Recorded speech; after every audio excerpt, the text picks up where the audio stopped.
Aimee at EuroLuxHome.com. Welcome back to our overview of historical styles of European antique furniture. If you find this video interesting, please be sure to like, share it with a friend, and subscribe to our YouTube channel. So today we're talking about the Flemish Renaissance, which is also called the Mechelen style. Behind me is a late 19th century Mechelen buffet or Flemish Renaissance piece. But it's important for you to have an understanding of the history of how this style developed in order to really understand the hallmarks or the characteristics of the style. So first of all, I'll locate us geographically.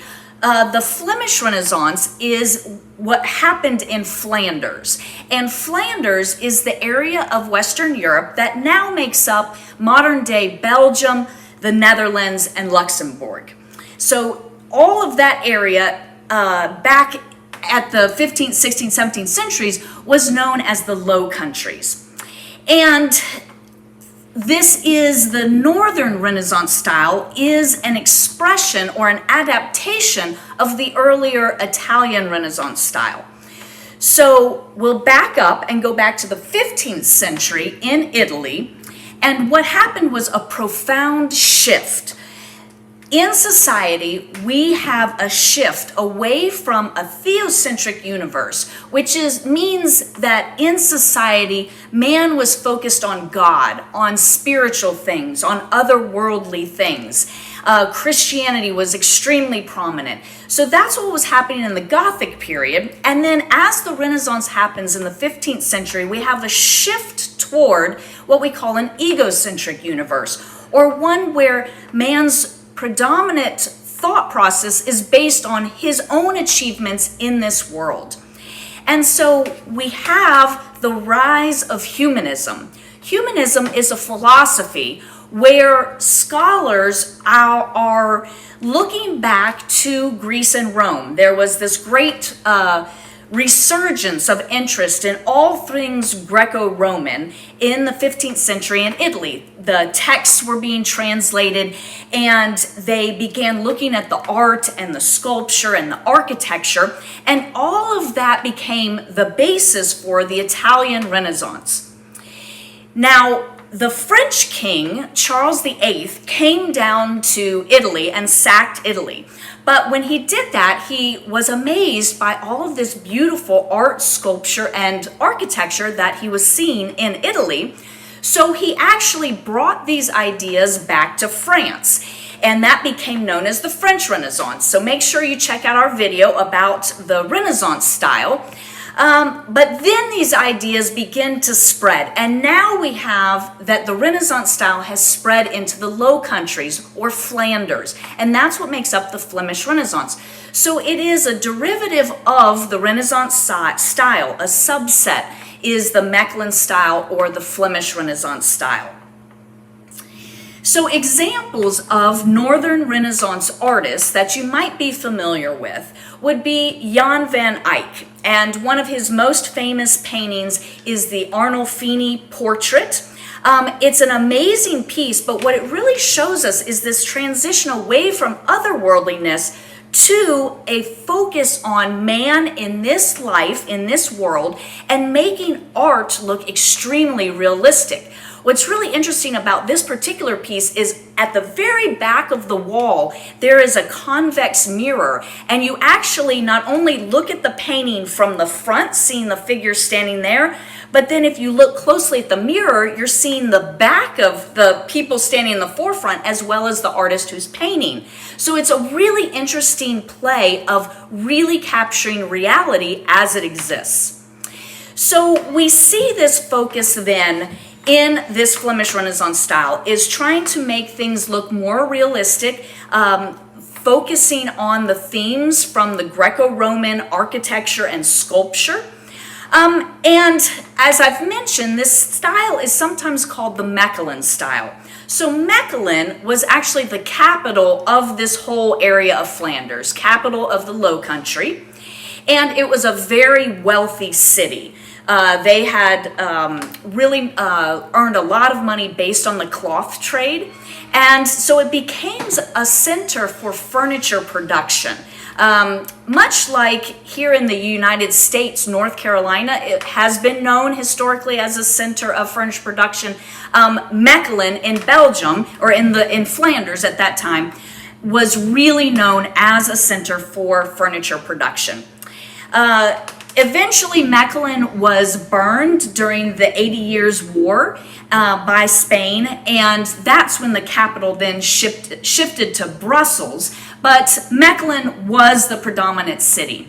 As years go by, we eventually reach the 19th century, and the very first railroad link on the European continent ran from Mechelen to Brussels.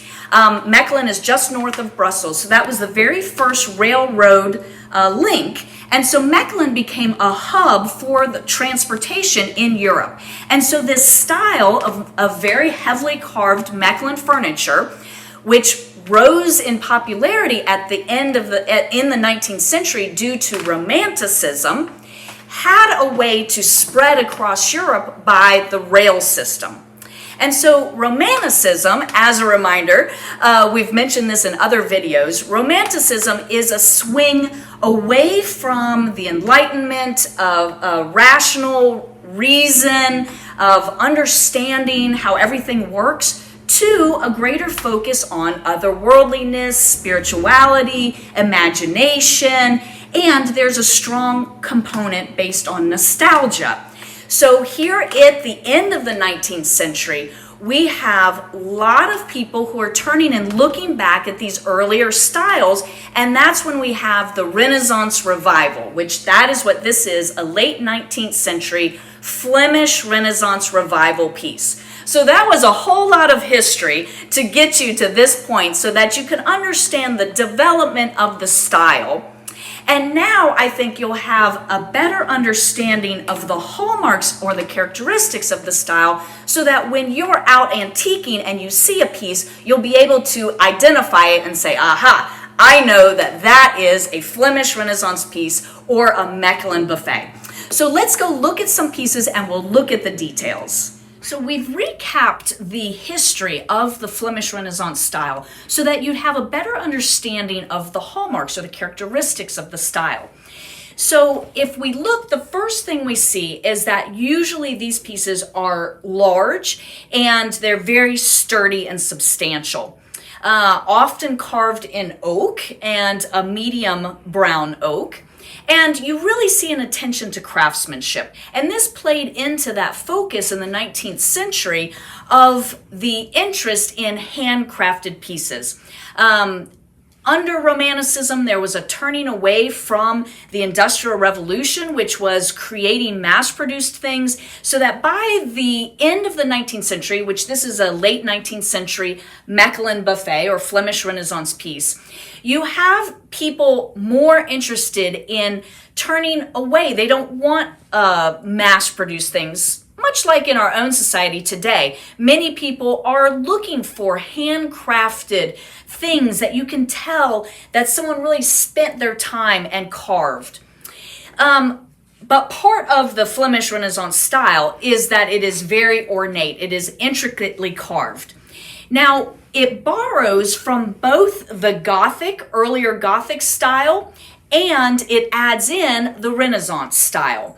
So we've talked about how as the Renaissance style moved from Italy, came up into France, and then spread across Europe into the Low Countries or the Flemish region, each region created their own subset or their own regional interpretation of the style.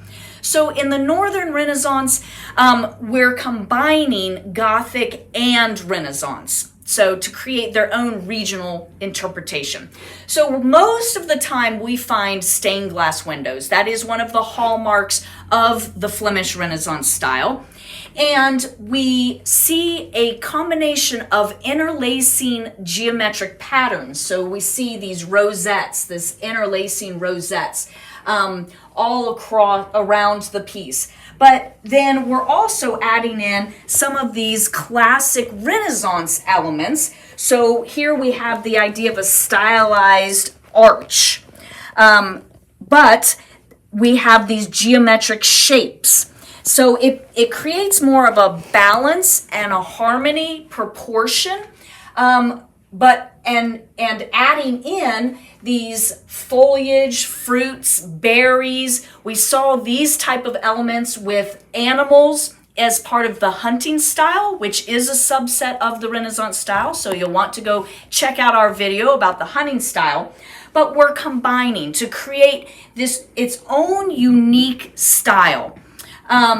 So let's look at another image or another piece. We have another Mechelen buffet or a Flemish Renaissance piece here. This one is a little more classic. We've got the tall columns. It's balanced, proportional. We do have stained glass, and we're adding in a bit of a heraldic crest element here in the middle. But what's really prominent about the Mechelen style is the lion heads.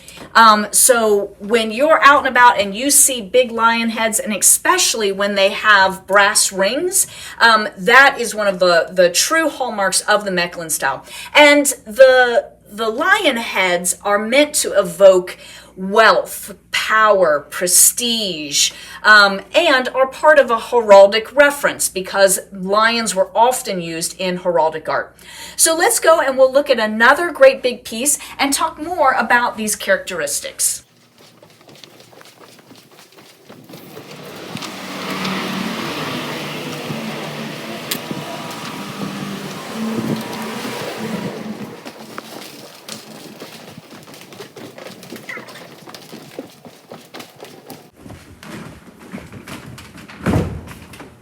Okay, so I wanted to bring you back to this piece because this really combines all of the elements right here on one piece. It's sturdy and substantial. Really, you can tell this one has a lot of weight. It's hand carved in oak. We have the focus on artisanship, on craftsmanship. And we're combining these Gothic and Renaissance elements to make this unique Flemish Renaissance style. So if we look down here on the door, we'll see these interlacing circular patterns, and we also see this idea, sort of a stylized Gothic windows. If we just look over here on this piece, you'll see these intersecting patterns and these stylized Gothic windows. But yet it's being put together in a different way. It's actually part of this rounded arch, which would be one of the elements, the architectural elements from Greece and Rome. We have great big tall columns, Ionic columns. Coming up, you see you have geometric carved shapes on the doors. Even these figures here are columns, but yet they have lion's feet down here at the bottom of the columns. And there's a bit more of ornate, a bit more of a Gothic carving rather than all classic acanthus leaves and scroll work that we see on the French Renaissance style. We do have the focus here on classical mythology. So we have references here to the little figures. These might have been particular known figures to the person who was carving this. Back behind me, here's a figure of a lady. So, and trying to make it look more realistic than the earlier Gothic style. So we combine all of these things, but probably what's jumping out at you the most are these carved lion heads with, here's our brass rings. They're on either side here, here, even down here at the drawer is a carved lion head, and then all the way up here at the top, all of our lion's heads. So again, that is really the hallmark that you'll probably remember the most. I will show you that we do have chairs as well in this style. This one is nice, sturdy, substantial. We have a reference to the mythological little creatures here at the top. We have standard acanthus leaf scrollwork design. We do often have Mechelen style tables. I don't have one to show you today, but we'll put a picture of one here in the video, and you can see that it has the carved lion heads on the corners, and the legs are very unusual. They're usually great big bulbous legs, and that's part of this regional Flemish Renaissance style. So if I can answer any additional questions for you, please leave them for me in the comments below. I hope that you've enjoyed learning about the Flemish Renaissance style, also called the Mechelen style. If you have, please like this video, share it with a friend, and remember to subscribe to our YouTube channel. I'll see you next time.